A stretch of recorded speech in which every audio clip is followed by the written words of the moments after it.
today is a Sunday. Today is a Saturday. We are blessed to have time and have a discussion on issues, political issues, and matters which has been happening, especially those which happened yesterday. So, we're just going to have a recap of what really happened, and we will be giving our comments and what we think. I want to take this opportunity to invite everyone who will be joining. Can see Judith at the comment section. Judith, hi, it's been a while. Happy to see you. I can see Brenda Obedi. Happy to see you. Thank you so much for your consistency. And to everyone who will be joining, you're highly welcomed. You can keep on engaging us at the comment section. We will really appreciate. Again, anyone who is willing to join, so that he or she may also give his opinion. You are highly welcomed. I've just shared the link via the comment section. Ukiwa uko na kitu unataka kutuambia, you are highly welcomed to give your comments. Thank you. Before I continue, we are expecting Barack, hopefully. I believe that he'll join the show as we'll be progressing. Allow me to take this opportunity to welcome my brother to say hi.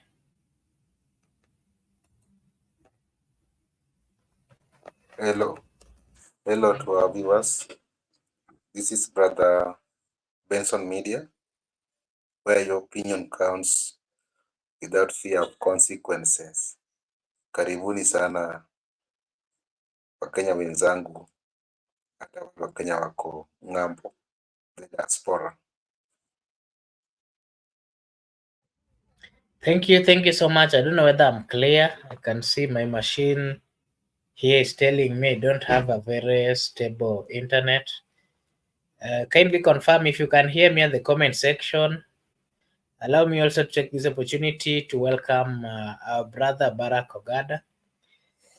Barack is a specialist in political science and is one of the panelists that we have here. Mr. Barack, say hi to our viewers.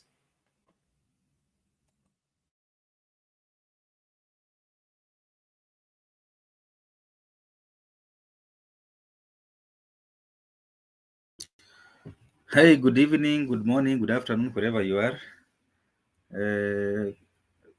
I'm so happy to be here tonight, and I'm looking forward to having a very...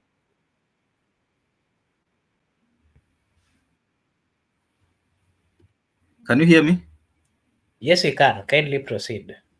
Yeah, I'm so happy to be here this evening, and I'm hi to Miguda and Mark, and I'm looking forward to having a constructive engagement. Thank you. Okay, thank you so much, Mr. Barack. My gadgets here were telling me that I don't have a strong network, but I can see someone has confirmed at the comment section that we are clear.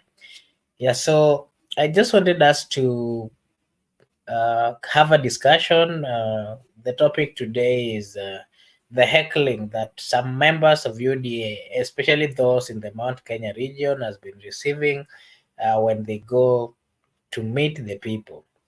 Yeah, so just want us to kind of base our conversation on that, and that would also would give us an understanding of what the people thinks at the ground and their whole take on what really happened to the deputy president. As you know, the deputy president comes from the Mount Kenya region, and over there, we are being told that he has so many supporters. As much as he has so many supporters coming from that place, majority of members of parliament who actually impeached, who actually led in his impeachment, led by the majority leader, one Kimani Ichung'wah, those people that are not very much in good terms with him. Yeah, so I just wanted to play a clip here so that I wanted to play a clip here so that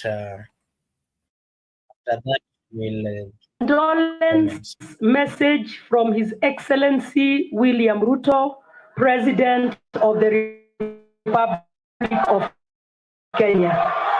Nakai toigwe. Esa wangege kila yuega toigwe. I from His Excellency William Ruto, President of the Republic and Commander-in-Chief. Nakai to celebrate my pole sana, William Samoei Ruto. Thank you. Reure, tusifanye makelele kwa sababu tuko kwa mazishi. Serikali ya Rais William Ruto inajitahidi sana kuhakikisha ya kwamba barabara zote hapa Kenya, sana sana zile barabara zimekwama kidogo, tutatengeneza zote, zitakamilika na mtaona maendeleo. Kwa hivyo nitafikisha hapa. Nimeona mmefurahia sana na Bwana Yesu awabariki. Lakini leo bado nimejua kuna shida pia hii dunia kubwa. Najua hata Yesu anataka kurudi. Akijaribu kuangalia hivi anataka kurudi, lakini ile maneno yanafanyika hapa chini ni mingi sana. So ndio unaona anarudi tena anakawia. Unajua kuna maswali ya mjaji. Okay, yes. So, my panel, I think you have a look at that, and I just want us to base our conversation on that. You've seen the reaction of the people while the governor of Nakuru was trying to give a speech, and when she got to a point of delivering the speech of the president, the people didn't really like, especially when she introduced that whatever she was now going to read is a message of condolence from the President of the Republic of Kenya. You know, people didn't find it well, and again, when you saw other members of parliament trying to explain or giving people hope that, you know, we have these roads, we are trying to work on them, it's like the people are tired. Wakiambiwa hiyo wanaona kama bado wanadanganywa. And this is happening in the Mount Kenya region. Not just that, there's also a member of parliament of Kinagop who was kicked out of a bar just because he had gone against the will of the people from that region. You know, the people are saying that they sent him to the parliament, but he has gone to impeach to one of them who is coming from the Mount Kenya. Wengine wanasema ya kwamba wameguza mlima.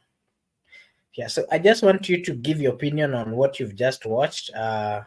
First, I'll start with Miguda, and then Barak could come in.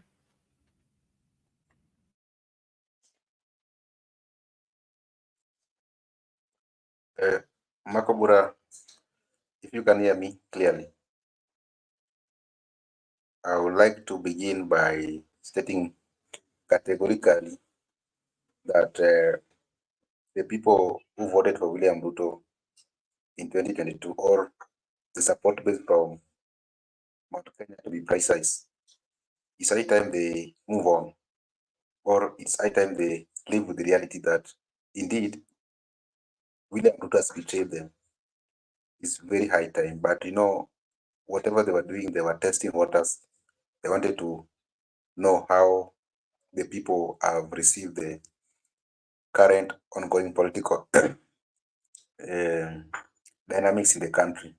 So they were testing waters through Kihika, who was being the head of state speech. There have been many events whereby Mr. Ruto have not been going, but we haven't seen him having a delegation of any of the governor reading his speech. Where was it that he sent Kihika to read the speech? Even when he was out of the country, when he was in China, in Germany, in New York, there have been many events whereby he has not been attending. Even the event where Gladys Boshule was with other women from Rift Valley, we never had William Ruto's speech being read by any of the leaders. So it means that they were trying to test waters, how the supporters have received the current ongoing betrayal in the UDA. But indeed, they have confirmed to us that it has not been received well. And also, we have realized that most of the people it's high time they move on. Why am I saying that they should move on? Remember, Raila's supporters have been on that betrayal from 2013 to begin with, 2017 and 2022. The same way Raila supporters have been feeling, that feeling is what these Ruto supporters have been missing for the last, say, 20 years, since Kibaki became president in 2002 until Ruto, because Ruto was their candidate. So they haven't, it has taken them 20 years without feeling that betrayal. So that's what the people from Raila have been feeling. And people of Raila have moved on. You know, the people of Raila even tried to demonstrate, they've been picketing against those betrayal, but nothing much has come out of it other than some peanut, maybe like handshake, maybe like cooperation, maybe like Nusumkate, and currently the broad-based government. So it's high time they move on. That's an advice I can give them, because we have been in those trenches whereby we have been even booing. You remember even during the final rites of Fidel Castro, the son to Raila Odinga, when he was being buried at Bondo. By that time, Rachel Omama was the CS for defense under the dispensation of 20 Constitution.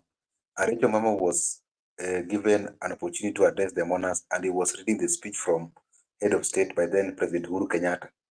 You see the way people even threw bottles towards her.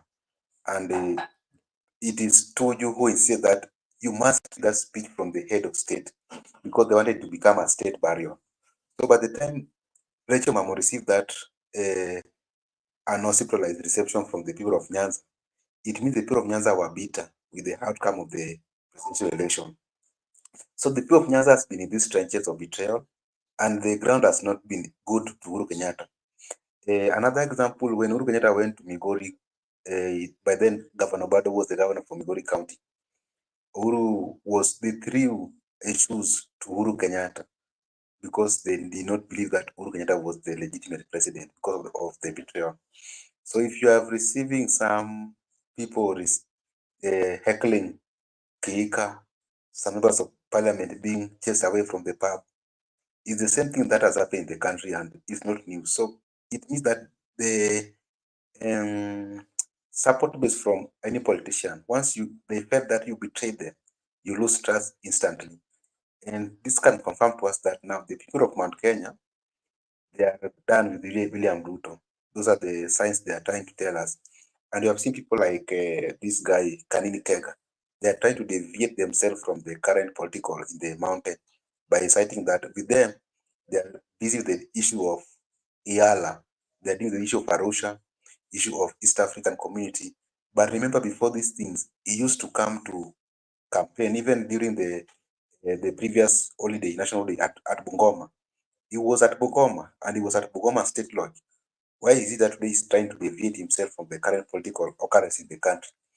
It simply means that the people of Mount Kenya, to be precise, have lost trust with Ruto. They are not going to vote for Ruto come 2022 unless otherwise. But as things are right now, they feel that they have been betrayed, and that is the reaction Ruto is receiving from the ground.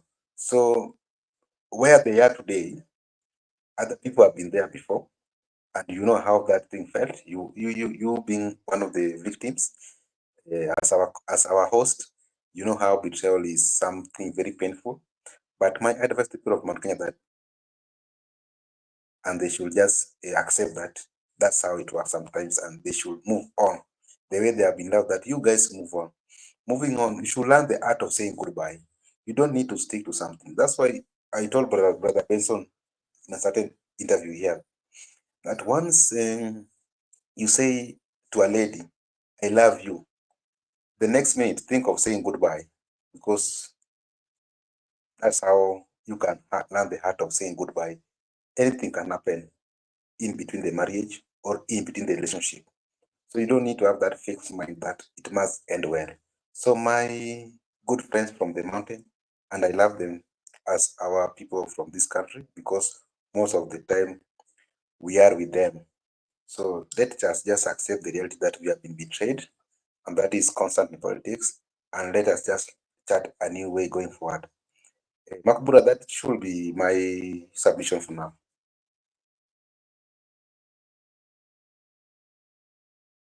Okay, thank you. Thank you so much. Allow me to take this opportunity to welcome Judith, Brenda. Allow me to welcome lovely Scarlett. Lovely Scarlett is watching in the from Facebook channel. Silas Odhiambo, thank you so much. Kisumu Newsline TV, thank you so much. And everyone at the comment section, everyone who is watching, we really appreciate. Kindly engage us by the comment section. If you have any question that you'd want us to answer, you can as well engage or write at the comment section, and we shall give our opinion on what we think. Yes, Mr. Barak, the members of UDA from Mount Kenya region, especially those who has been siding with the president, they're facing a lot of problems with the people. What is really happening? Does it mean that the people at the ground did not officiate or did not agree with this impeachment? Kindly give us your opinion. Thank you so much, Mark. I think, the impeachment was not initiated by the people, neither was it for the people. The impeachment was initiated by the big brothers in politics, and it was them, and it was theirs. The people did not approve of the impeachment of Gachagua, and the people do not agree with the impeachment of Gachagua. The members of parliament from Mount Kenya region, majority of them who've supported the motion, they acted out of their own volition and out of their own selfish interest. It had nothing to do with the common people at the ground, and that is why you see there's a disconnect. There was a fallout between Gachagua and the members of parliament, but for the people of the ground, Gachagua had already taken over the people. He had already radicalized ground, and the people were with him, and that's why now you are seeing other members of parliament are being chased away from social joints. And this is just the beginning. When Gachagua is formally impeached and he ceases to become to be the deputy president of this country, that's when things will really be tough for these members of parliament, because they will have nowhere to hide in funerals, in weddings, even in churches. The people on the ground are not in support of that impeachment, and that's why you are seeing this is happening. And imagine that was just in Nakuru County and Nyandarua. I think Kinangop is in Nyandarua County. Now, what about now in Nyeri County? If you go to Nyeri County, where the deputy president is coming from, how hostile is the ground there? So I think what happened between Uhuru and Ruto in 2017, when now Ruto took over like members of parliament of Jubilee from Mount Kenya region and ran away with them, and they also took over the people on the ground, because you could see even when Uhuru was going there, people were not that interested with him. I remember there's a day, I think in Kiambu County, a certain cabinet secretary, I think it was Peter Munya, who started reading Uhuru's message, and Monas just walked away, literally, leaving him there to read the speech for himself. So you see that that is what is going to happen again, and unfortunately, that in just a span of few years, the ground has tilted now, and it's now the President Ruto now who is being Kihika was talking until when he mentioned Ruto, and people started heckling her. So it means that they don't have a problem with Hika Kimani, sorry, Susan Kihika, but they have a problem with the Ruto as the president, because of how they feel he's treating their son. And I tend to be reluctant to agree with the Miguda that they need to move on, because the circumstance is very different right now. Just imagine you are in power with someone that you fought so hard to come into power. Then barely 2 years down the line, this person turns against you and removes you from power, not through election, but through an impeachment. You know, this is a very unique scenario in Kenya because it has never happened before. If you look at all those other circumstances that you're talking about, it's totally not similar with this one.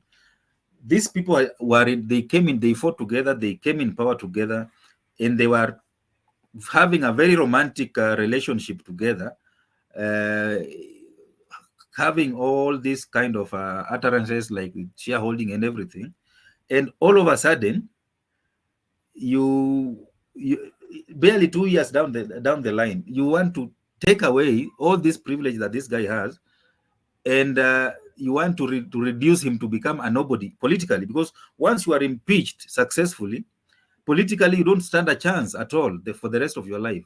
You will never vie again. You know, this is not being received well by the people from the mountain who really supported this government. So I can feel their frustration. I can feel their anger with the Ruto, because they believe that all this scheme has been orchestrated by Ruto and his men. So going forward, even if Ruto appoints a deputy president from Mount Kenya, it's not going to be business as usual, because already, you know, trust is like an egg or a mirror. Once it's broken, repairing is things cannot go back to the same way, the way they are before. So you find that this is the first time the people of Mount Kenya are facing political betrayal. This is the first time, because normally they are known to be the one who betray others, but now this time they are the one now who are facing this betrayal, and betrayal is not a good thing to encounter. So they are going to struggle with it at least for 3 years until 2027. And I'm sure that those members of parliament who voted for this impeachment against Gachagua, majority of them are going to be sent packing. And we are going to have a political realignment that is going to shape the political landscape of this country going forward. Yeah, I think that I rest my case at that. Okay, thank you so much, Mr. Barak. You've talked about the issue of betrayal. That brings me to this question. First, allow me to acknowledge at the comment section, Masinjeri. Masinjeri anasema Judith aliambiwa yeye ni bibi ya Ruto, awachane na Ruto, ako na bibi. Okay. And yeah, I can see them keeping us engaged at the comment section. We really appreciate. Masinjeri, if you've not subscribed, kindly, this is Brother Benson Media. If you're new to this channel, just like, subscribe to the channel so that whenever we start a show, you'll be notified and maybe you'll be part of it. If you have something that you want to share with us, we are always available. You can reach us via the comment section, via the email at the YouTube. We will always give you a channel. A chance. If you also want us to do an advertisement for you, we are always available. Just send us a comment, and we will reach out, and we will do as per your wish. Yeah. So, Mr. Barak, you've talked about betrayal, and you know the deputy president had talked about this issue of betrayal, and he said something that the people of Mountain views Ruto as a betrayer. And that the DP also said that the people of Mountain, they don't easily forgive betrayers. And he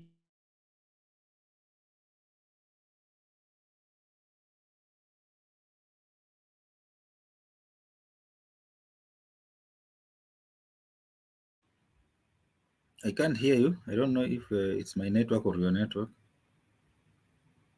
You look like you have muted. Mute. Maybe you have a wrong internet. Your internet is not stable. Makobura.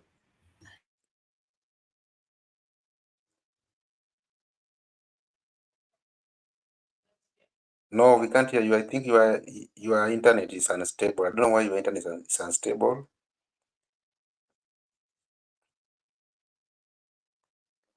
Look at the studio. Okay, Barak, can you hear me? Yes, I can hear you, Miguda. I think you can just go on with the issue, the question he asked you before he come back. Yeah, he was explaining about what Gachagua said that, okay, I heard up to, they said that the people of Mount Kenya do not easily forgive betrayers. Yeah. I think, I don't know, in the political history of this country, I don't know if the people of Mount Kenya really have experienced betrayal. That is what I said before, my earlier comment. Because normally they're the one who has been betraying, in like in 19 when they came in power, when Kenya got independence, the Kenyatta betrayed Jaramogi, and along the way when Moi became the president, I think they put him in power, but he betrayed them. But that was way back when Moi was just trying to survive politically. But now, the real betrayal came in 2007. That has stick into the people's mind, because if you look at what happened in 2002, the role that especially the likes of Raila Odinga, let me say the LDP, played to ensure that Kibaki became the president. And once Kibaki became the president, his men turned against those who campaigned vigorously for him when he was in hospital, and going up, backtracking on their promises of ensuring that we have a new constitution in the first 100 days, and so many things, and now culminating in 2007 election, bungling the election and ensuring that the rightful winner did not get what was rightfully his. That was the highest level of betrayal. And all these things were orchestrated by the people, by the leaders, politicians from Mount Kenya region. So you find that coming towards now where we are now, I don't think they have really experienced betrayal. So this is the first time they are being served by their own medicine. And when you are being served by your own medicine, it becomes so painful. Wanasema kumkuki kwa nguruwe ni mtamu, lakini kwa mwanadamu ni mchungu. So I believe that if once they go through this experience, they will now start to maybe just to treat people, other communities with some kind of sobriety when it comes to politics, because betrayal is not a good thing, not only in politics. And people must learn to stick with their words, even though politics, the nature of politics is characterized by betrayals and interest. But people should be held to account. People should be trusted by their words. I remember Ruto campaigned so much in Mount Kenya during when he was still the deputy president, and even though Uhuru warned his people so much, even he tried even to speak in their own local dialect so that it can sink, but they said no, we cannot listen to you. And I think it has not taken so much before they see this. And I believe everything in life is about learning. What lesson are you taking from this experience going forward, so that it can also shape your behavior going forward, knowing that they feel so bad the way you are feeling when you are betrayed. So since betrayal is not a good thing, can we now start being firm with our word? If we make promises to one another, even in politics, if we say that we are going to support you, once you get whatever you are getting, we are going to do ABCD. Can you ensure that that happens, so that when you get whatever we have agreed, you don't turn against me and start saying that that was just a gentleman agreement which did not even hold water? Because these agreements are the one that build trust. Once you honor your part of the bargain, we build trust amongst ourselves. But if we keep on going against our word, because you remember even Gachagua was saying that Ruto signed MOUs with the likes of ANC for the Kenya, PA, I don't know, then Chama, this one for Chap, this one for Mutua. But when it came to him, he said that they had an agreement, gentleman agreement, a word of mouth, because of they believed in each other so much, and they never expected or they never foreseen a scenario where that the Ruto could turn against their agreement. Now, Ruto, on his part, he's saying that he has a problem with his deputy, not the community or not the Mount Kenya region. But the people of Mount Kenya, they see the deputy as their leader and the bridge between them and Ruto. So the fact that Ruto is going against the deputy president, they see that as a betrayal to the whole community, not only to the individual of the deputy president. Therefore, it is I think to me I think it's just a process that people should just learn from it and try to change their behavior going forward in terms of how they are going to engage each other in political affairs. Thank you. Okay, thank you so much. I don't know what really happened with my internet, but I think my gadget had warned me earlier. Yes, so something else that I wanted you to give your opinion on is, I don't know whether Miguda, did you talk about the betrayal? I did it, and I wanted to talk about it. Kindly Even do. if you could, I could have talked about it before. I'd have been. I just wanted to make maybe some few remarks on the betrayal. The reason why I say that it's high time the people from Mount Kenya to live the reality, or let us just be realistic, because I think the main point here is just let us be honest in politics. Let us not be dishonest, because even people do not remember. People do not remember that whenever a leader has betrayed the other person, people do not remember. People have been telling us that it is Kenyatta who led us to independence. Even Rigiji was saying that during Kibaki time, economy was thriving, economy was good, people could make money in that economy. But they can't tell us that during Kibaki time, somebody was betrayed. Kibaki's opponent was betrayed. They should also be realistic in their politics. They should not only be loud whenever it only favors them. That they talk only about economy. Didn't Shuja, Jomo Kenyatta was a Shuja. Of course, he was a Shuja. We are not in denial. But we must also say that Jomo Kenyatta betrayed his opponent, betrayed his allies. Kibaki was a Shuja. He worked well, but Kibaki also betrayed his opponents. So the issue of betrayal, the people from the mountain have been betraying their close allies or their opponents. Even people like Tom Mboya were betrayed to an extent that some they were eliminated. So this betrayal thing has been the culture of Kenyan politics. And the people who have been betraying their opponent or their allies, when they experience for the first time betrayal, they're like they are living in denial. That's why I begin by saying that even though it has happened, let us now accept reality that it is what it is, because there's no way you can reverse it. Because by the time people like Mikey Baki were betraying their opponents of their friends, they were jumping, they were very happy. When Jomo was betraying his allies and even his opponents, they were very happy. And the opponents have been living, even the opponents have been saying that Jomo Kenyatta was a Shuja, Kibaki was a Shuja. No, if they have been betrayed, they want to say that betrayal is a bad thing. It's only a good thing when they betray their opponents or their allies. But when they're betrayed, it's a bad thing. Not that I'm in support of betrayal. I'm just trying to be realistic that it is reality that the people from Mount Kenya have been betrayed by William Ruto. But now the good point could be they trusted William Ruto so much to an extent that they never believed that Ruto can betray them. But now that's the painful part of it. What Barack was saying, that it is very painful. It's only painful because they trusted William Ruto so much to an extent that no one could believe that Ruto is a politician. They believe that Ruto is the deputy Christ. Ruto is second after Christ is Ruto. That hierarchy is God, Jesus Christ, Holy Spirit, then William Ruto. That's how they viewed him.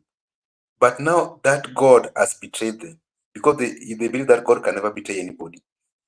So my point could be, even if we are pointing out the good things that the people did, because you can argue that maybe Kibaki died or Jomo died, so they don't want to quote how they betrayed their allies or their opponent. But why is that they are quoting them that Jomo was Shuja, Jomo led us to independence, Kibaki did as well in terms of economy. If you are pointing out the good deeds that our predecessor did, let us also point out the bad things they did so that we cannot forget. The moment that we are focusing on the good things they do and we are forgetting the bad things they did, we are going to get it wrong. Let me just give a simple example. During Rigigi's campaign, when Rigigi was campaigning, Rigigi was telling everybody that during Mwai Kibaki, remember, second half, it was Kibaki and Raila. There was coalition government. It was not a Kibaki thing. It was a collective of Kenyan. Instead of quoting even that during the coalition government, we did this and this. He was trying to part ways that Raila did not contribute anything into the development of Kibaki second term. And it is on the second term that when you have a thriving economy, first term you have some difficulties. So this issue of being selective to your lead of your region, that the good things can only be done by Mwai Kibaki, but anybody cannot do good thing. So that culture should stop. Let us not give it credit to all individual. Let us try to give it to everybody was there by that time. That coalition government. Let us not be selective that it's only Kibaki who made it possible for Kenyans. It was not possible for it was not a one-man show. It was a collective engagement of the Kenyan people. So by the time they are telling us that they are only focusing on the good things these guys do, but they're forgetting that other than these good things, these people also have some bad things they did to their opponents or their allies. And remember, even there are people who have not forgotten to date, and they are living with it. There are some allies of mine, if you go to Easy, they will tell you all the historical injustices their leaders have faced. That the way Jaramogi was, the way Jaramogi was handled, the way Raila was handled, even the way Moi was handled. Then some people still live with those historical injustices. They have never forgotten. So they have been betrayed with William Ruto. But let me finish by looking at this book. There's a certain book that we read in high school by Francis Imbuga, Betrayal in the City. Makubra, I think you have read that book, Betrayal in the City. And I will just be specific. There was a character by the name Kabito. Kabito was in the government of Boss, by the Boss. Those are literature words used to, they're trying to hide the characters so that you cannot know who they're talking about. So Boss was like the president. So when they were in the cabinet meeting, Kabito used to leak some information to the public. And Kabito used to be realistic. So these people went and they plotted how to eliminate Kabito. Kabito was eliminated by death. He was killed actually through road accident. And he passed away. But the boss never ended well. The Betrayal of the City goes on by saying there was a coup within the friends of the boss. So if you want to link it with Rigathi Gachagua's case, Rigathi Gachagua is being eliminated through impeachment, not through death. They're eliminating him through impeachment because he has been perceived as someone who is leaking some vital information to the public. He has been perceived as someone speaking the truth. But the question is, does it mean that after eliminating Rigiji, the boss will be stable? Even within his kitchen cabinet, there are people who can eliminate him. So going forward, betrayal is a bad thing and we don't advocate for it. But we are saying, even if you don't advocate for it, but we also to accept some reality in politics that betrayal is constant. There's no way politics can go on without betrayal.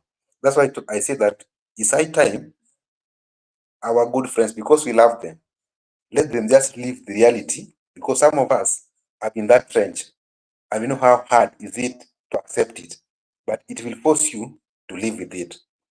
That is my point, Makubura. Okay, thank you. Today, I didn't want us to go for long. I think the only two things that I want you to give your opinion and then we'll close the show is the former governor of Kiambu, Honorable Kabogo. He was on Spice FM. Was it yesterday or I don't know. I can't remember the day. But I watched that clip and he was saying that the president should tell us what went wrong between him and the deputy, that is Rigathi Gachagua. The president has actually not, we've never seen him come out to give his opinion on what really transpired. It is his men who are talking on his behalf. So I think the president should, because this is a national issue. If they have differences, they should, him as the president, him together with the deputy, they should come out and tell us because of this and this, we feel we are no longer in good terms and we can't work together. I think that would be the right thing. So maybe from where you sit, my panelist, what is your take on that? Do you think the president ought to have done that? And if so, why is it that he has not actually come out to give that information? Something else that I would also want you to give your opinion, the second one is, you see, you've heard that while these people, these political parties and leaders were doing negotiations, they did not involve the people of Kenya. But now that things have messed up, now that they've messed up, now that things are not working for them, they now want assistance from the people. The deputy president wants assistance from his community, and the community needs to back him up now. He's now gone to the people to tell them what really happened. We saw that again in 2007. We were not told what these leaders decided until they got to a point where they were having serious disagreement. Then that is when we learned that, oh, these are what they had agreed. They've not actually followed their agreements. And so my question to you is, why is it that these people are making deals or getting into agreements without involving the people? But once they mess up, they then come back to the people that they want assistance. Mr. Barak, you'll give your opinion on the two, and then probably we'll finish. Miguda will give his take, and then we'll finish. I don't know whether you've clearly heard my two questions. Yeah, I have your questions. And before I respond, let me just say one word, that as long as the boss is still with Mulili, the boss cannot be safe. That's according to the Betrayal in the City. So the issue of the president coming out and saying what went wrong with his deputy, even this is the same script that Uhuru was playing with Ruto. Uhuru and Ruto, Uhuru never came out clearly and said what went wrong between him and Ruto. People were just speaking on the peripheries, and even when he was trying to explain, he could not say what really happened until he retired. Now Ruto has again started the same script, playing the same script that Uhuru played with him. He has not come out clearly and said the deputy president did ABCD that went against the national interest or went against the government or policy or whatever. He has not come out clearly.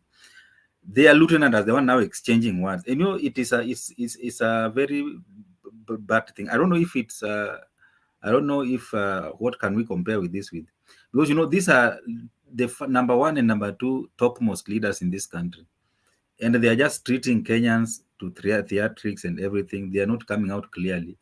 Okay, Gachagua has said so many things, but Uhuru has stayed clear of that conversation.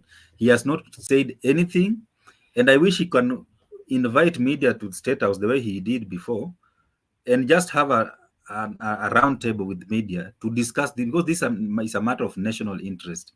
People want to understand what happened. And just barely 2 years, you guys will be, even these pastors that were praying for them everywhere. Right now, they are praying for Gachagua alone. I will want them to invite the president too, so that they can put them together and just discuss what went wrong. Because it is not a good president that we are setting in this country. It happened in the previous regime, it's happening again in this regime, and we are not sure who is going to come again. Maybe it can even continue the same way, because Kenyan politicians, we understand how they behave. So it's a good thing if they can just come and put it out in the open, so that the Kenyans can understand. And majority of Kenyans are people who are educated. They will make sound judgment out of that expose. And if they can speak, if they're in the same forum, so that I don't know if that is possible, but that's the best way to get to the bottom of it, because there's nobody. When you speak alone, you might be even speaking things that are not there, and because nobody will try to counter change. But if the two of them are in the same forum, even in that round table, it will be easier, because you speak from the truth and nothing but the truth. The second question is that why is it that leaders make deals, then when things go wrong, they come back to the people? You need to understand that leaders represent the people. In fact, if you are not representing the people, then you are not a leader. Because so when you make these deals, you are not just making those deals on your behalf. You are making these arrangements based on the people that you represent. That's why leaders normally come back to the people and tell them, we did this, because you are representing the people. That's why even I understand you, Mr. Barak, but just of the same, kindly, sorry for interruption. I agree that they are our leaders, they are our representatives. I mean, you, Miguda, and me, and I, if, for example, we get into a deal, we are representatives of people. I think the good thing we need to do is I need to tell my people that I'm getting into a deal with Mr. Barak, with Mr. Miguda. And this is what the deal says. Because I'm representing them, so they need to know what we are really getting into. So that if it fails, them as my followers or me as their leader, they should ask me that you told us this. How comes it has not materialized? I think that is how it should be done. Ama namna gani? Or do they just have power to make it on behalf of the people without consultation and listening to the people? Okay, I think you've interjected before I finished my statement, because what you are saying is what I wanted to say, but it's okay. Let me, if you have been keenly following Kenyan politics, you'll understand that even in 2002, before NAC went to election, they had a deal that when they win election, Kibaki will become the president, Wamala will become the vice president, and they will ensure that they pass the new constitution in 30 days, the first 100 days, and Raila will become the prime minister. It was in the public domain. So when that did not happen, because when Kibaki won, Wamala became the president, and now the Kibaki's handlers turned against that idea of Raila becoming the prime minister. And they came back and said, we had agreed that I'll become the prime minister, and now these guys are against it. That is how the romance between, that's where the problem in NAC government started. And so you find that these things that are normally in public domain, it's only that people don't take time to understand. Even this issue of saying that ANC and Ford Kenya will get 30% in government, it was in the public domain even before election. But people did not take time to peruse those agreements. It was in the public domain, but people just rubbish them off, saying that they can. But remember, the agreement was if they manage to give Kenya Kwanza 70% of the Western vote, which was an uphill task to them.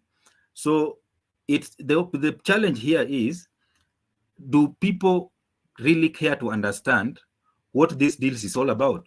Remember, Gachagua said that them with Ruto, it was a gentleman agreement that once we form government, we will obviously will benefit from the government after forming the government.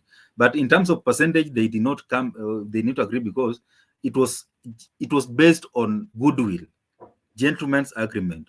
But if you go back to the history, all political MOUs, pre-election or post-election, it is usually in the public domain. It's only that maybe the people are not keen to go into details in order to understand. Even the Grand Coalition government, when when Raila and Kibaki was brought together and they agreed that they are going to form Grand Coalition government, they had some form of agreement. And remember, people knew that they are going to form a government that is 50-50, PNU 50%, ODM 50%. And that happened. It's only that now, when it comes now to the details that we are going to enjoy these benefits as the prime minister, so they used to have some kind of misunderstanding at some point, but along the way, they managed to survive because it was a national accord agreement. They managed to survive those storms for 5 years until 2023 when we went 2013 when we went for a new election under the new constitution. So, but my point here is, if you are a leader, it means you are leading people, and when negotiating, it means you are negotiating on behalf of the people that you are leading. And that's why you see when members of parliament do something in parliament, it is because they are representatives of their constituents in that national assembly or even in Senate.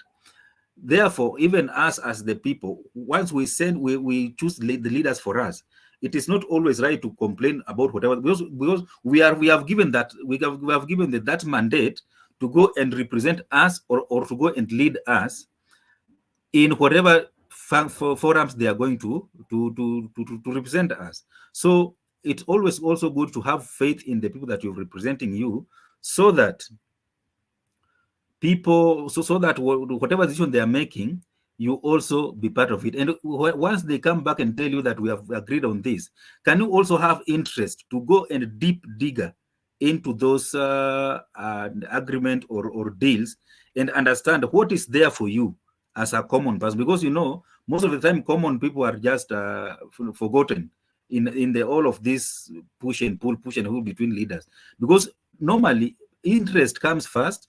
So we hope that once they are serving those positions that they've negotiated for themselves, they will also extend those services to the grassroots level, so that everybody now can benefit from those deals. I rest my case. Thank you so much, Barak. Douglas Kibogong is saying, I like this guy, very rational. Thank you so much, Douglas Kibogong. Thanks for your nice comments. Thank you so much, Gypsy Corner. Asante sana, naona ya kwamba umewasili na tunashukuru sana wewe kukuwa nasi at the comment section. Tunaona una to engage, na hiyo ni poa sana. Endelea with the engagement na tutashukuru. Kwa wale wote pia ambao wako kwa comment section, acha nichukue nafasi hii kuwatambua na kuwashukuru sana kwa ile support ambayo mnatupea. Tunashukuru sana, muendelee tu kutupea support, na you can also invite your friends, brothers, relatives to Brother Benson Media, so that they all become part of this channel. Tutashukuru sana. Allow me also to get back again to Gypsy Corner and say that we really appreciate the support that you continuously give us as a channel. We don't take it for granted, and we promise that as a people, we will always try to do our best to give the information to our people and to also educate. We will try to sensitize and educate our people on their political rights, and not just political, but all the issues which concerns us as Kenyans. The reasons why we are having this discussion is because we care for this nation and we want the best out of it. The reason why we are coming and having all this time looking into all this in details is because we are trying to just come up with solutions. We're just trying to advise. We are not perfect. We're not any perfect people, but we're just giving our opinion so that those in power might also listen and take one or two.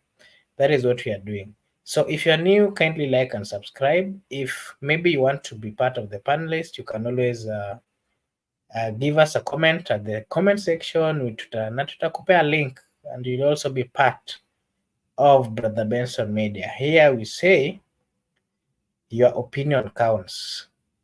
And as the opinions are counting, allow me to give this opportunity to Mr. Miguda to also give his view on what has been happening on the political side. When deals are being made, majority of Kenyans are not aware, but should the deals or the agreements go wrong, the politicians come back to the people, and at that time they try to explain to the people that, you know what, we agreed this. Now they don't want to give me. Now they're impeaching me.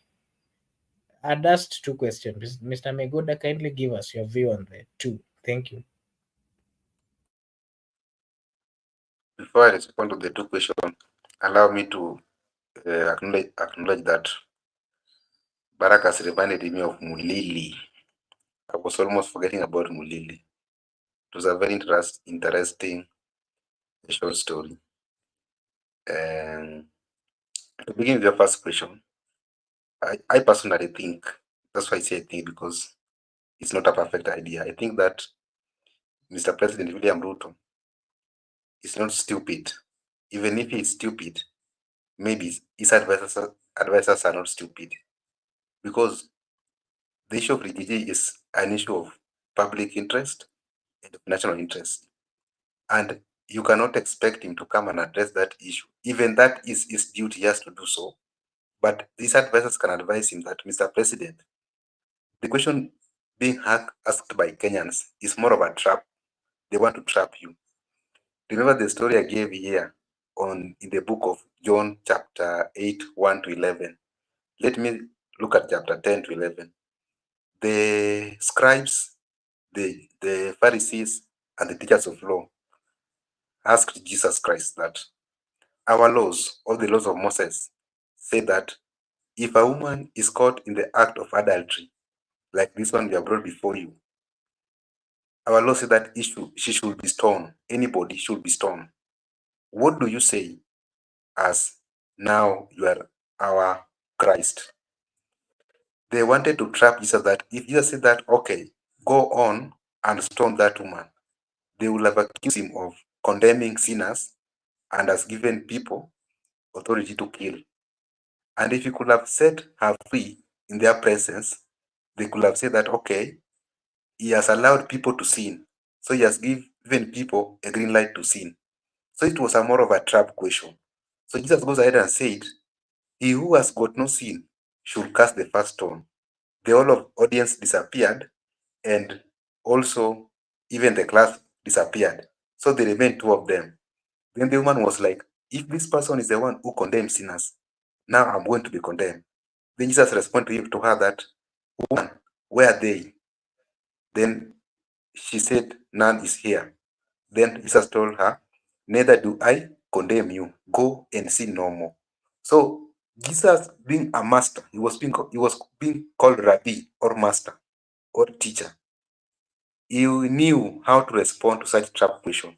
So in this our context of William Ruto being the president, people expect him to address the issue of national interest or public interest. But the question is, who has initiated this impeachment? That's number one. Number two, if William Ruto can come out and speak about this impeachment, people will confirm that even if he can reverse it, or he can ask members of parliament, do not go with the impeachment, I've saved my deputy president. Then people will say that we have been telling you that this president is a dictator. This president does not respect its institution. The role of oversight is solely exclusively for parliament.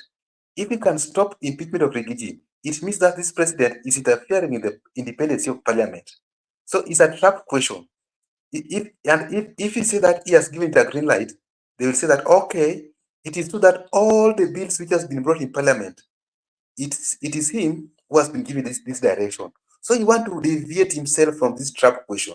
Not that he cannot speak about it, but even from my point of view, he's having advisors who can ask him to avoid going to the public to address this issue, because it is more of a trap, whereby even me first, if he can say that, okay, I've forgiven you, my deputy president, then I'll ask myself, it is true now, this Mr. President is interfering in the doctrines of separation of powers, checks and balances.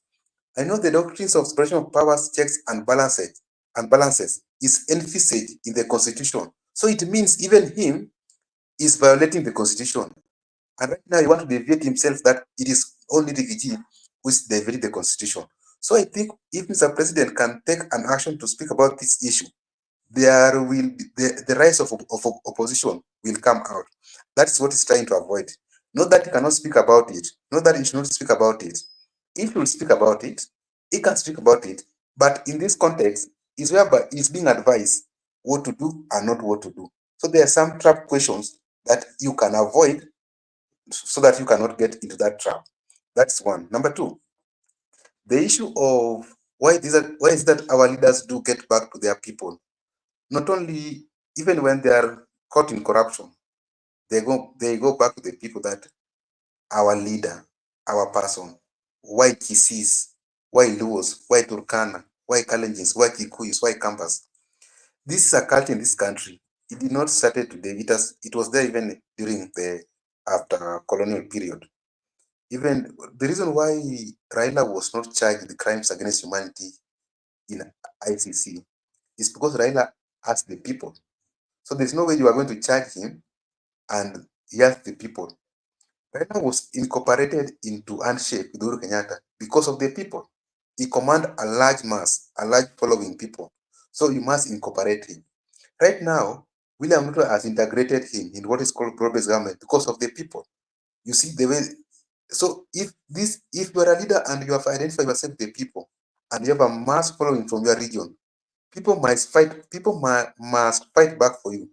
So the reason why people have rallied behind Rigiji, Rigiji has been seen as the leader of Mount Kenya, even though it is not. It's on a shorter period of time. But people like Raila started this thing long time ago. Raila today can walk at Uhuru Park or can go into any public place and he can commit any criminal offense and he cannot be charged. The people will come and support that he has not. Raila can walk today even in the street and can steal someone phone or someone gadget. Stealing, that is a criminal offense. But the people will still support him. People will not stop voting for him because he stole. Let me give you a certain example of a young rising leader in this country for you to believe that this thing of our people, our person is a culture. For example, and I don't like to talk about it because it was appealed in the court of appeal, but let me just use it for this example. Babu Owino, there was some footage for CCTV that alleged that he shot DJ Evolve. But have you seen those who are Babu's fan condemning that? They do not condemn that because Babu Owino, some people view them that our son from our community, our fellow youth, our millennial, our representative. So there are those people who have built brand to an extent that even if they commit crimes against humanity, even if they commit criminal offenses, the chances of you condemning them or charging them in the court of public is next to impossible. That one, it has been showcased in this country. But now in the case of Rigiji need to take a little longer. He need to stay longer in power for him to have such massive followers. That's why these people are dealing with him in the first term after 2 years. Because if they can allow him to go even up to 2027, it will be something big beyond controllable. They will not control him. So these are culture in this country. And once you are a politician who is eyeing for those bigger seats in future, you must consolidate your support base. And you must make sure that you command the donation that even if you commit any crime, the people will come out and fight for you that this is our son, these are our people. Not that we are advocating for that culture. We are opposing it, but it's a culture that is in this country. So the issue of our person, our leader, this is our community affair. It is a culture which has been in this country. And as the young people of this country, going forward, we don't need to associate ourselves with such leaders. That's why let us not reason at the tribal line, because things happen. This is why sometimes I do differ with some of our friends. For instance, Makobura might be a supporter for Raila Odinga. And when Raila Odinga made a mistake of going to form a broad-based government with Ruto, Makobura condemned Odinga. And by the time Makobura was condemning Odinga, supporters for Rigiji were siding with you. You are a saint. But when Rigiji commit a crime, your fellow youths do not condemn Rigiji because it's their person from their own tribe. So let us sometime be in our reasoning, let us be rational. Let us also be realistic in our reasoning. Not that You only support your person because Makobura condemn Odinga when Odinga get into agreement with Ruto. Therefore, even if you are coming from a community of, for instance, Rigiji or William Ruto, whenever William Ruto get it wrong, just condemn William Ruto. Don't cry that this person from our community. If people could have cried, then Makobura could have not condemned Odinga for going to broad-based government. So Makobura, there as young people, we should also have a different thinking from our older brothers. This issue of sticking with people that are from this tribe, that even if you are committing a crime, I can't condemn you. You, I know you very well. You condemn Odinga. You condemn him, but it doesn't mean that you don't love him. You love him so much. So even our younger people from other region, let us condemn those our leaders when they are wrong, even if they are coming from our tribes. Okay, thank you. I agree with you that when it comes to politics, when someone is wrong, I think it is right to say that you are wrong. When a leader is not doing what is right, it is right to remind them that what you're doing is not right. When they're stealing, it is right to remind them that you are stealing. Kindly stop. And you also talked partly about religious view of politics and how they handle it. As you are talking, I saw my brother Barak. I think he has something that he wanted to speak or to say. I'll give him a chance to say. I could read.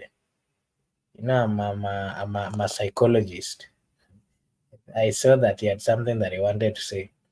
But before he comes in, you've spoken about religion and the religious view of politics, and the issue of not taking sides, that we should speak true to power.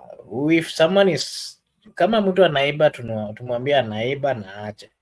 And for that reason, now allow me to share a video here of a priest who was giving an opinion on what he thought was right.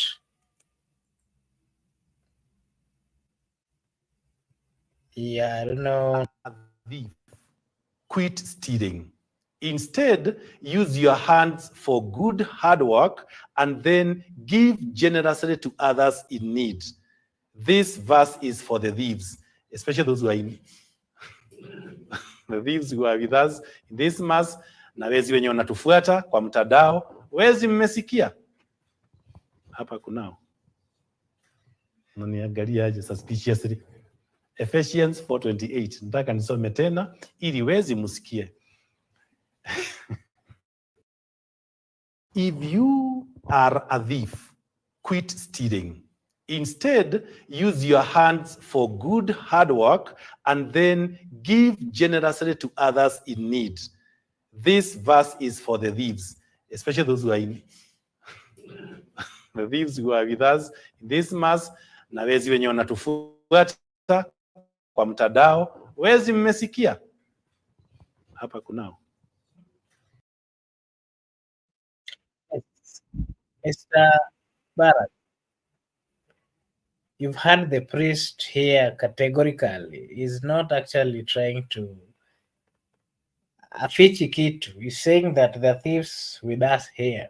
And if you're a thief, you should know that this is what the Bible says. You should stop stealing. For the first time, we are starting to see religious leaders who are coming up to say the truth and to preach the truth. We've seen what has been going on politically, and from where you sit, Mr. Barak, you wanted to say something. You can include it. You can speak about what you wanted to speak about, and also give us your opinion on what you've just watched. This clip. Where are we going to find religious leaders who are truthful? Religious leaders who can stand before the president and tell them that it is wrong to steal. You can stand before senior political class and tell them it is wrong. And this verse is directed to you guys. Your opinion. Thank you so much. Miguda spoke about so many things. So I don't know where you said I wanted to say something. You got me by surprise. Maybe if you can remember what he was talking about specifically, as I answer about this issue of thieves. I saw this clip, and you know, uh, in our system or in our society, where we say that Miguda will tell you, because he's from the legal background, that accusing someone that is a thief without having producing evidence can land you to a lot of trouble, a lot of problems, because that is defamation. And people assume that somebody is a thief, and that's a constructed view. And that constructed view, people buy it so much, and everybody now believes so and so is a thief. And if you are taken to task as individual, can you tell us what this person has stolen? And you'll realize at that point that you cannot even mention one thing, because what you know is based on social construction. And this constructivism, normally you have it develops what we call attitudes towards authority, towards leaders, because of what is a perception. Let me just put in a layman's language. It's a perception that people have. People see you and they see a thief in you, but they cannot clearly say what you've stolen. I like the church leaders who are leading struggle for multi-party democracy, because they were dealing with issues that were tangible. They were not dealing with perceptions. When you're dealing with perceptions, you might not really meet an objective because you are subjective. And I think that is where we might be getting it wrong. You see, this perception that Ruto is a thief, it grew, and people believed it so much under when now Uhuru was the president, and when he referred that I will never hand over power to a thief. So I don't know which thief he was referring to, because he had handed power to Ruto. So maybe he was not referring to Ruto, he was referring to another thief, because you cannot say that I will never hand over power to a thief. Then people believe that he's referring to Ruto, who is a thief, according to the perception. And at the same, and now he handed the power to Ruto. So what does that tell you? These perceptions or constructive ideas that people have, sometimes they shape opinion of the people. And now when people see you, they just see a thief, but without any substantial evidence that can attach to that perception, and that they can pin you down with. And I believe, personally, I am reluctant to go that direction, because I want to have a very objective conversation, that if Miguda is a thief, Miguda has stolen Mark's sheep, and that evidence is there. So Miguda, can you stop stealing, because we found you with sheep that belong to Mark? That is being objective. You want to solve a problem. But if it's a perception that I have that Miguna is a thief, and I cannot prove, not even in a court of law, even just in an argument, in a street argument, I cannot prove that Miguna has stolen anything, then I think those kind of perceptions, they're just there to derail people from being objective. And I think if when that script was going viral, and you could see camera focusing on on a specific individual, because people have a perception that this guy is a thief. But can we pin this guy down with evidence that he has stolen? Even when Uhuru was the president, could he pinpoint that this guy has stolen this much? And as the head of state and government, can you initiate, even if because if you are in power, you can ensure that people are held to account for their actions. People who have committed economic crimes, people who have committed economic crime is very serious. Maybe even money laundering. Can even send EACC after these people and pin them down with evidence, so that once and for all, we hold people to account based on their action, and we don't live with perceptions and someone is rising and rising and becoming the head of state, and people still have perceptions, and it means that we will never have an opportunity to prove that what this perception is all about. So to me, I think it is good we deal with the evidence so that we can have an objective conversation and hold people to account based on their action, rather than dealing with the perceptions and constructive ideologies. I think, I don't know if you've remembered at that point that you wanted me to interject, Brother Miguda's conversation. He had actually talked about religion. He was trying to link his statement on political class being truthful. He also, while trying to give an example with the Betrayal in the City, of which we are glad that you've also read it. You know of the characters. He was trying to say that the behaviors of political class is similar to what Francis Imboga in his book Betrayal in the City was speaking about, because you see the likes of the characters like Kinatumbo, you know, those are the people who misled the government of Kafira. Those are the people who ensured that people never got justice in that country, according to Francis Imboga. And again, that book clarifies what we're actually saying in the Republic of Kenya. I think that guy was a smart person who had prophesied what was really coming to happen to us as a country.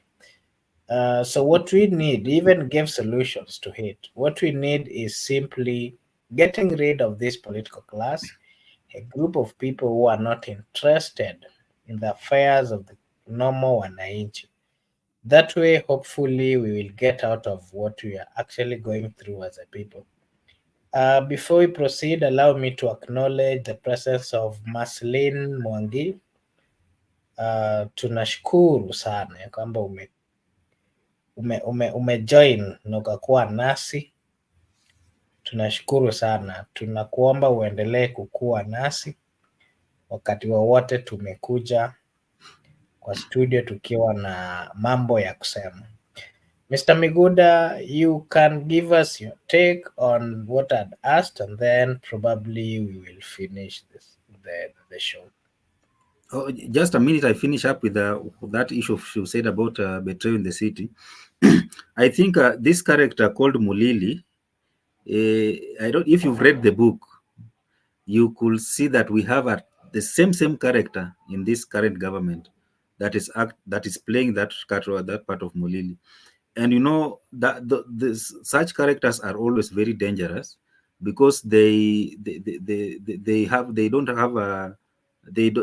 don't have rationale on anything that they're doing, and they are very much obsessed with protecting what they call their own. The likes of Sudi really is a good symbol of representatives of Mulili. Wacha Miguda endelee.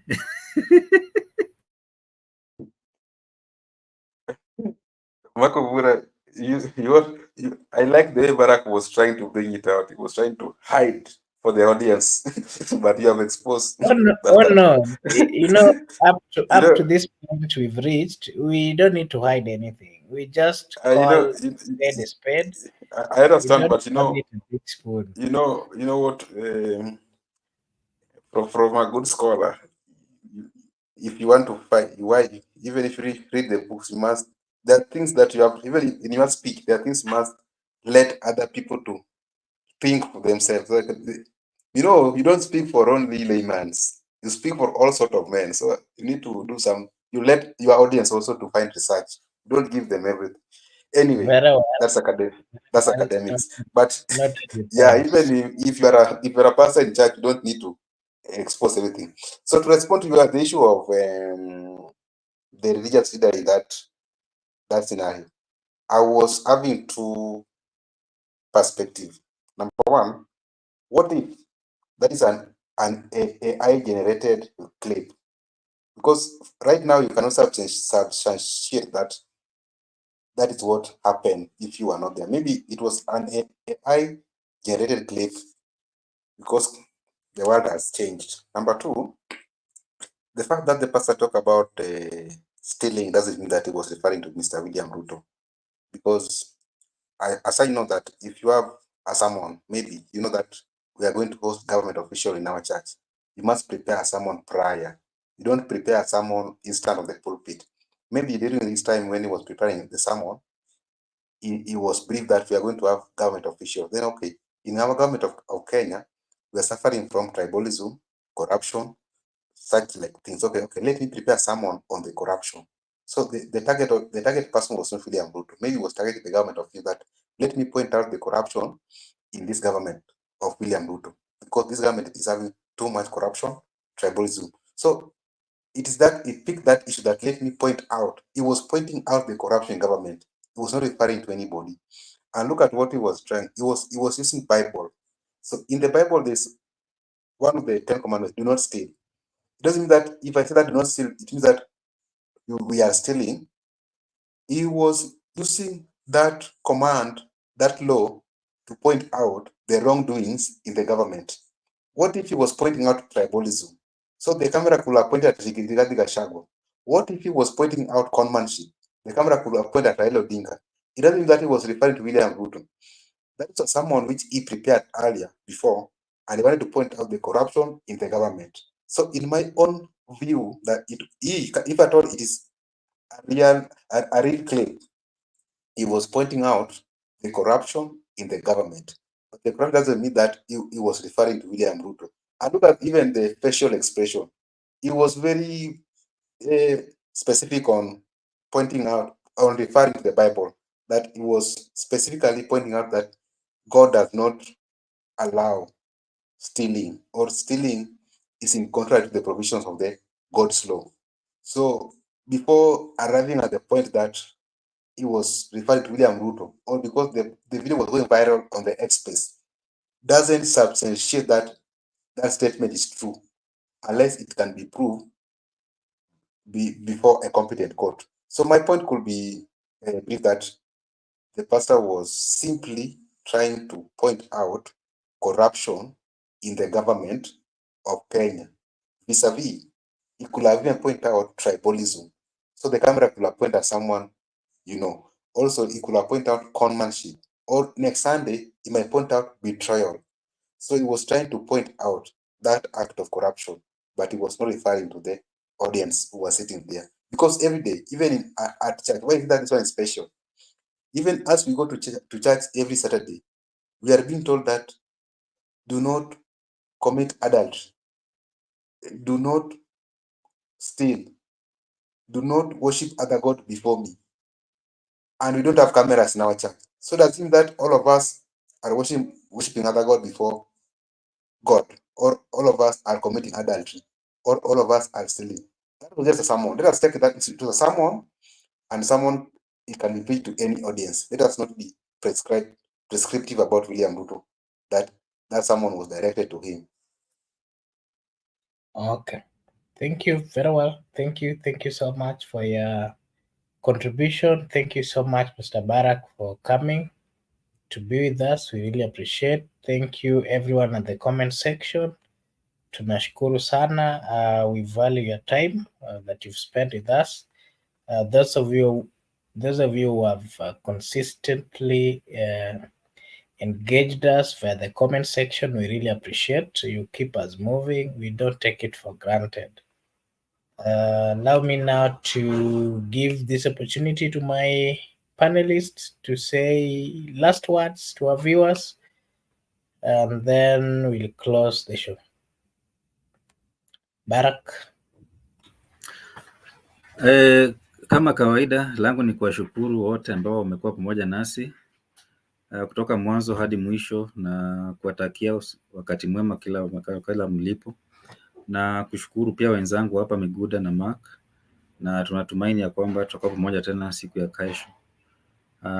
Kwaherini na Mungu awabariki sana. Asanteni.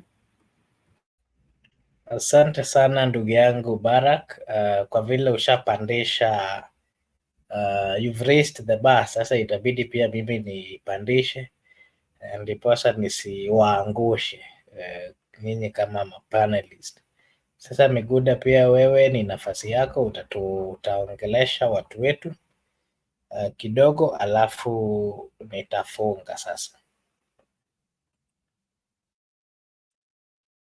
Asante sana kakangu Barak, kakangu Mark Obura na wale wafuasi wetu wote, tunashukuru kwa kuwa na sisi mpaka hii muda tangu tulianza.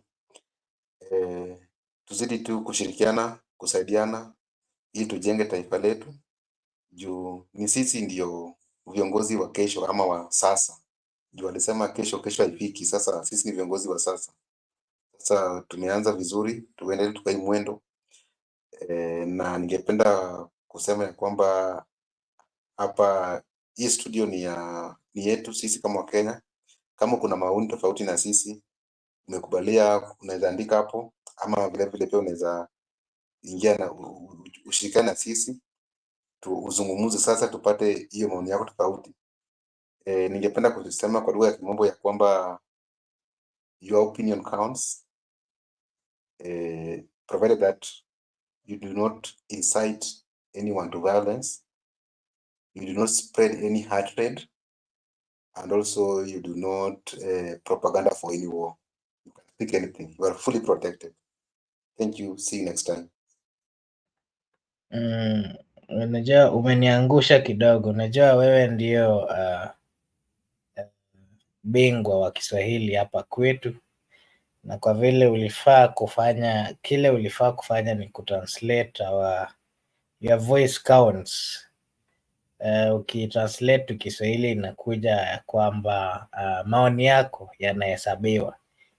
Sasa hapa kwa Brother Benson Media, maoni yoyote umetoa inahesabiwa na inaheshimiwa.